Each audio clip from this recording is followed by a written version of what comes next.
The Center for Strategic and International Studies, or CSIS, conducted a study on the Russia-Ukraine war that tracked battlefield data from January 2024 to mid this year. The study found that Russia has lost about 1,865 tanks, 1,149 armored fighting vehicles, 3,098 infantry fighting vehicles, and around 300 self-propelled artillery systems within the last 18 months.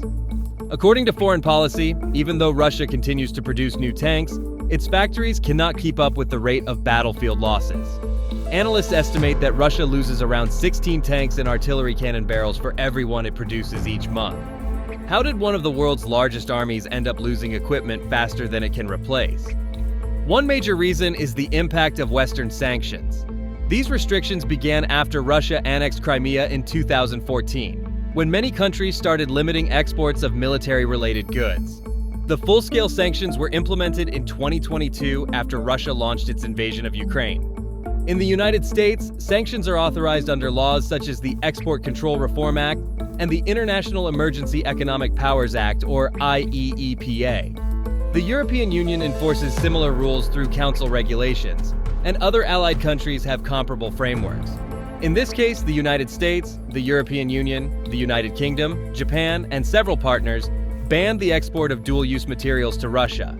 These are civilian goods that can also be used for military purposes. These include advanced microchips, thermal imaging systems, precision optics, navigation components, and high-grade steel, as well as computer-controlled machine tools, special chemicals, and rocket fuel ingredients. Because of these bans, Russian factories are struggling to produce or repair modern weapons, forcing the military to rely more on older and less effective equipment. However, these restrictions are not completely effective. Some countries, such as China, Turkey, Kazakhstan, and the United Arab Emirates, have not fully joined the Western sanctions or publicly declared support for Russia. Experts believe some private firms set up fake companies or use false shipping labels and documents to hide the real destination of their goods. In many cases, shipments are thought to pass through several other countries before finally arriving in Russia, which makes them very difficult for authorities to trace or stop. Inside Russia, these components are delivered to major military plants such as Uralvagonzavod Nizhny Tagil, the Chelyabinsk tractor plant, and Omsk Transmash. There, they are used to assemble engines, fire control systems, and communication modules for tanks and armored vehicles. Because the supply chain is unstable, key parts often run out. Russian factories are forced to reuse parts from damaged vehicles or strip usable devices from the battlefield, or modify old components from long-stored Soviet-era tanks and machines. These stopgap repairs allow production to continue, but the vehicles that roll out are frequently less reliable and more vulnerable in combat. Another major strain is manpower. Even when factories manage to secure enough materials, there are not enough skilled workers to keep production lines operating efficiently. Thousands of experienced engineers and technicians have been drafted into the military or have emigrated since the war began, leaving behind an aging and overstretched workforce with limited technical capacity. Many of those who remain are older and less familiar with modern manufacturing systems, which slows output and increases the risk of production errors. Even before the war, Russia's defense industry was already struggling with an aging workforce. By 2021, the average worker was around 45 years old. Only 16% were under 30, while 41% were over 50, meaning there were not enough young people to replace those nearing retirement. When the full-scale invasion began, the problem grew worse. In 2022, former Deputy Prime Minister Yuri Borisov said Russia was short about 400,000 industrial workers, including 120,000 engineers. 2 years later, in 2024, his successor, Denis Manturov, said the shortage was still over 160,000 and could reach 240,000 by 2026. Lawmakers like Oleg Morozov also admitted that this lack of workers remains one of the biggest problems for keeping Russia's weapons factories running during the war.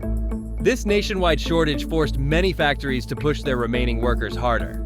By late 2023, at Uralvagonzavod, employees were working 12-hour shifts, 6 days a week, to keep production lines running around the clock and meet state demands.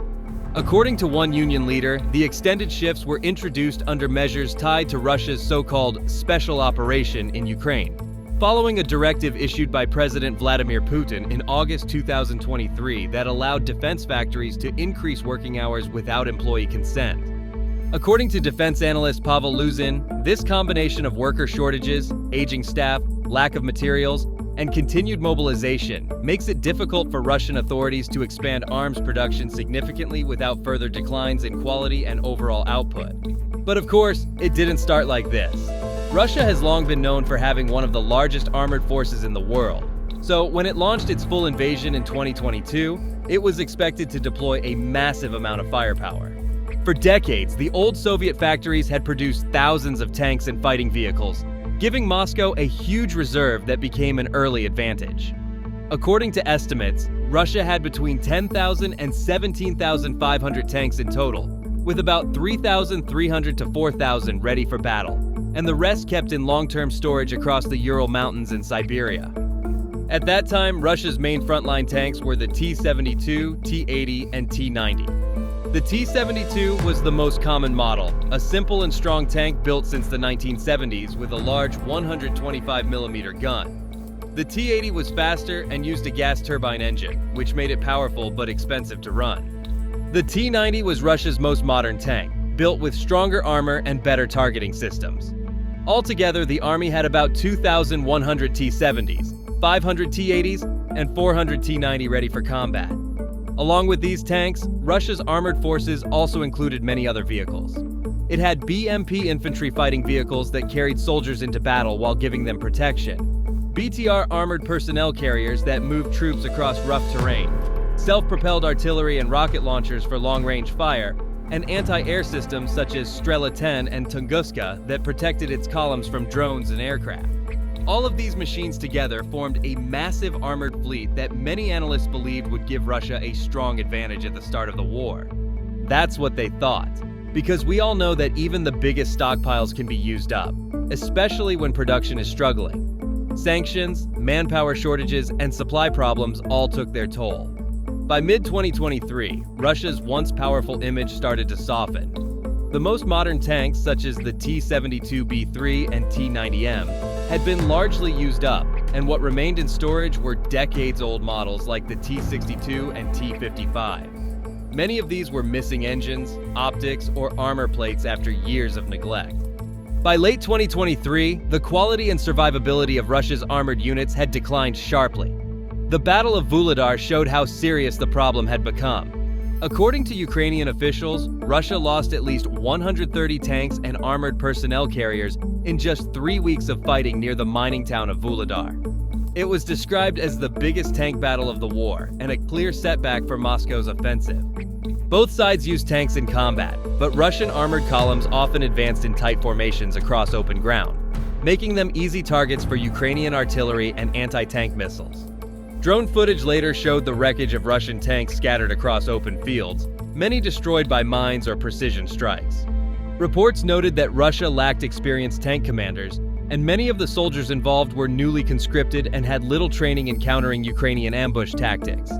These ambushes had been a core part of Ukraine's defense strategy since the first months of the war. A similar problem appeared again in early October 2023. When Russian forces launched a large offensive near the town of Avdiivka in Donetsk Oblast. They tried to surround the city by sending many tanks and armored vehicles towards strong Ukrainian defenses, supported by artillery and missiles. Many of these machines were old Soviet-era models, such as the T-64BV tank and the BTR-50 armored carrier, which was almost 70 years old. The BTR-50, discontinued in 1970, had very thin armor and could not protect soldiers from modern weapons. The attack failed badly. In the first 2 weeks of the offensive, Ukrainian and independent reports showed that hundreds of Russian vehicles were destroyed, burned, or abandoned, including 75 tanks, 88 armored vehicles, and 163 artillery systems. Satellite images showed long lines of wrecked tanks and vehicles south of the city, most of them destroyed by artillery, mines, or drone strikes before they could even reach their targets.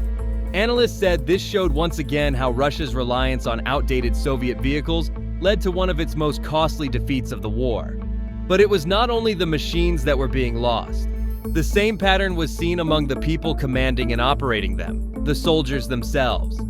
The UK Ministry of Defense said Russian forces were losing about 980 soldiers each day from January to April 2024. By May, British officials told the Organization for Security and Cooperation in Europe that the number had climbed to over 1,000 daily casualties, with more than 465,000 Russian soldiers killed or wounded since the invasion began. They called it one of the highest loss rates of the war.